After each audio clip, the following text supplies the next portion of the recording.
I joined the boot. Dans le cadre des cours intensifs offerts dans 5 villes, j'ai participé aux ateliers de Toronto et d'Ottawa.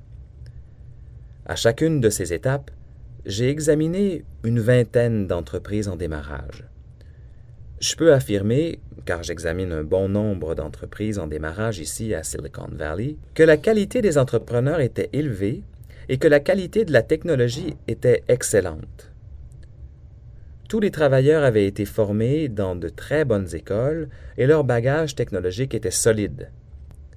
Je crois donc que le Canada a beaucoup à offrir, car il y démarre des entreprises prometteuses qui pourraient changer la face du monde. J'ai constaté certaines différences entre ce que je vois ici et ce que j'ai observé au Canada.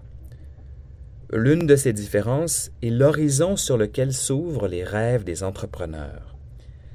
D'une certaine façon, les entrepreneurs canadiens se contentent de créer une société, de l'amener à des revenus de 10 millions de dollars et d'engranger des bénéfices de 2 à 3 millions de dollars, ce qui permet, certes, un style de vie enviable.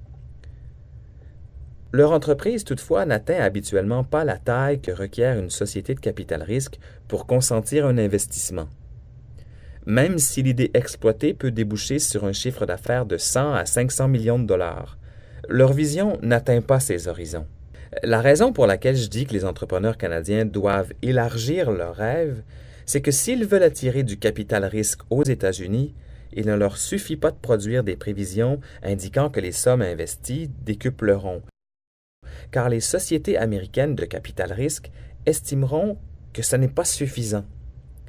Elles chercheront plutôt des prévisions difficiles à réaliser, presque oniriques, mais qui promettent le prochain Google ou Yahoo, ou du moins la masse critique d'un fournisseur mondial de technologie.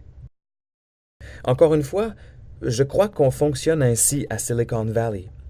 Vous avez vu de nouvelles entreprises, comme celles que Larry et Sergey ont créées dès leur sortie de Stanford, réaliser un chiffre d'affaires de 100 milliards de dollars en moins de 10 ans. Les gens croient que s'ils exécutent bien leur plan, ils peuvent monter une société similaire. Voilà ce qu'il faudrait promouvoir au Canada, à mon avis.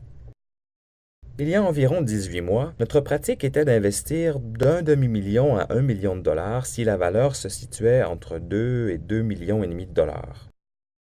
Comme on le sait, la valeur a diminué de 30 à 40 %, de sorte que si on consent à fournir le capital de départ, la valeur se situe entre 1 et 1,5 million de dollars. Cela signifie que pour une société, il peut y avoir 2 ou 3 fondateurs brillants et un petit projet pilote, mais pas encore de produit. La valeur affichit quelque peu, les fonds de démarrage sont plus difficiles à trouver et les sociétés de capital risque un peu plus prudentes. Mais il reste néanmoins des sommes colossales pour financer les bonnes idées et les équipes efficaces qui ne ménagent aucun effort pour réaliser leur vision. La barre a été élevée un peu et l'évaluation a baissé un peu, mais des fonds considérables demeurent disponibles. L'idée que je veux faire passer, c'est qu'il faut oser rêver grand, cibler un vaste marché, puis procéder à l'exécution sur une petite échelle, conserver ses fonds, mettre au point un produit de démonstration qui fonctionne, faire son premier lancement et poursuivre l'amélioration du produit. Je crois que si vous ne rêvez pas assez grand, le produit et l'entreprise ne peuvent pas obtenir de fonds auprès d'une société de capital risque.